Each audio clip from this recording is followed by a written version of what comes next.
Chers élèves, bonjour. Aujourd'hui, nous allons entamer le dernier chapitre de l'unité 3. Il s'agit du contrôle de la qualité et de la salubrité des milieux naturels. Pour ce faire, nous allons suivre le plan suivant.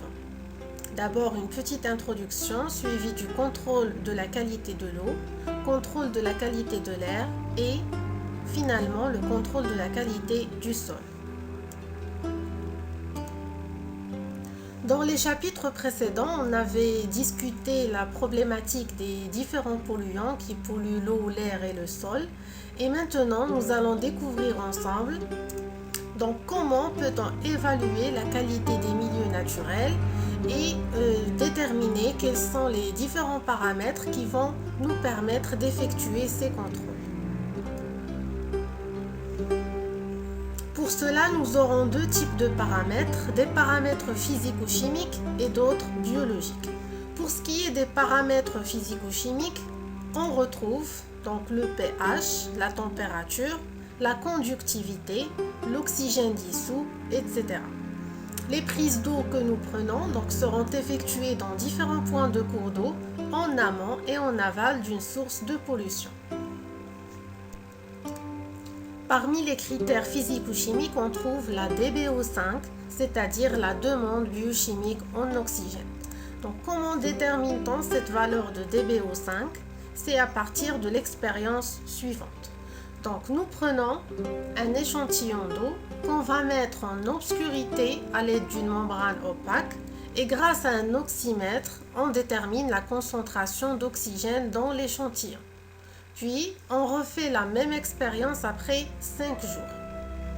Donc, dans cette expérience, on remarque qu'au début de l'expérience, on avait une concentration de 12,6 mg par litre, mais après 5 jours, donc, on obtient 2,4 mg par litre.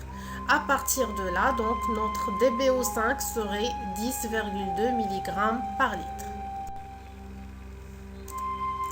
Cette valeur représente la quantité d'oxygène nécessaire pour oxyder toute la matière organique présente dans un échantillon pendant 5 jours à 20 degrés Celsius. Donc en plus de la DBO5, on trouve d'autres paramètres. Parmi ces paramètres, il y a la DCO, donc qui représente la quantité d'oxygène nécessaire pour oxyder toute la matière chimique présente dans l'échantillon dans les mêmes conditions précédentes. Et on note bien que plus la valeur de DBO5 et DCO augmente, la teneur en oxygène diminue et plus le milieu est pollué. Ici, nous avons un tableau qui représente et regroupe les différents paramètres chimiques de la qualité d'eau, dont la DCO et la DBO5. D'autre part, nous avons un autre tableau qui va donc nous donner des informations concernant les limites des classes d'état de l'eau. Donc pour les paramètres chimiques, par exemple ici, on a la DBO5. Donc on remarque que nous avons plusieurs valeurs. Donc si la valeur de la DBO5 est inférieure à 3, c'est que notre échantillon d'eau est d'une excellente qualité. S'il est entre 3 et 5, l'eau serait de bonne qualité. Entre 5 et 10, elle serait de moyenne qualité. Entre 10 et 25, elle serait de mauvaise qualité. Et si elle dépasse 25, ça veut dire que sa qualité est très mauvaise. Donc de la même manière, et à partir de ces tableaux-là, on peut déterminer si l'eau est qualifiée de bonne qualité ou de mauvaise qualité selon ces différents paramètres chimiques. La même chose, donc on fera la même chose pour les paramètres physiques. La valeur de DBO5 dans notre échantillon d'eau est de 10,2 g par litre. Et à partir du tableau précédent, on peut dire que cette valeur est comprise entre 10 et 25. Donc le niveau de qualité de l'eau est de 3, ce qui veut dire qu'elle est de mauvaise qualité. Passons maintenant aux paramètres biologiques de la qualité des eaux. Donc, quand on parle de paramètres biologiques, c'est qu'on aura recours à des organismes vivants qui se trouvent au niveau des échantillons d'eau et qui joueront le rôle de bioindicateurs. Donc, ces bioindicateurs vont nous permettre d'indiquer un indice biotique IP. Donc cet indice biotique, ça veut dire que c'est une valeur allant de 0 à 10 qui caractérise la qualité d'une eau courante. Donc sur un échantillon d'une cour d'eau, on détermine les organismes invertébrés sensibles à la pollution organique ainsi que le nombre total d'unités systématiques présentes dans l'échantillon. Le croisement de la ligne du groupe indicateur avec la colonne du nombre d'unités indique une valeur de l'indice biotique IP. Les organismes vivants dans l'eau n'ont pas le même degré de sensibilité à la pollution, ce qui permet d'évaluer le degré de pollution des eaux. Ils sont qualifiés de bio-indicateurs de la qualité des eaux.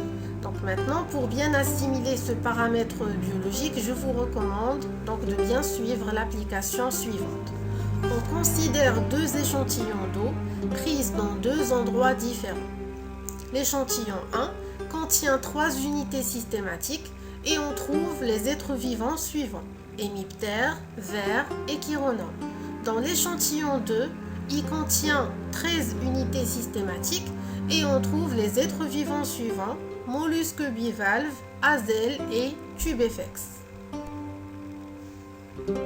À partir de ce tableau, nous allons déterminer l'indice biotique, puis la qualité de l'eau de chaque échantillon. Alors, nous allons commencer par le premier échantillon. Le nombre total des unités systématiques est de 3, donc il est situé entre 2 et 5. Et pour les unités systématiques, on avait trouvé plusieurs êtres vivants. Parmi elles, donc on a noté les hémiptères, les vers et les chironomes. Donc ce sont les hémiptères qui sont les plus sensibles. Donc l'intersection entre ces deux cases va nous donner l'indice biotique qui est égal à 3.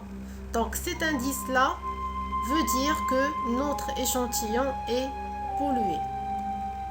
Pour l'échantillon 2, donc le nombre total des unités systématiques est compris entre 11 à 15, donc puisqu'il est de 13. Et les êtres vivants les plus sensibles, donc ce sont les mollusques bivalves. Donc l'intersection entre les deux va nous donner un indice biotique qui est de 6.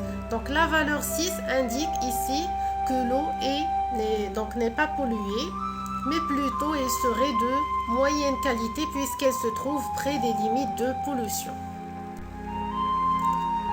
Donc on récapitule. Pour l'échantillon 1, l'intersection entre le nombre total des unités systématiques 3 et l'être vivant le plus sensible à la pollution hémiptère donne un indice biotique de 3, ce qui laisse dire que cette eau est polluée. Pour l'échantillon 2, l'intersection entre le nombre total des unités systématiques 13 et l'être vivant le plus sensible à la pollution, mollusques bivalves, donne un indice biotique de 6, ce qui laisse dire que cette eau est non polluée mais de qualité moyenne. Après avoir vu les différents paramètres physico-chimiques et biologiques qui permettent de contrôler la qualité de l'eau, maintenant nous allons entamer le contrôle de la qualité de l'air.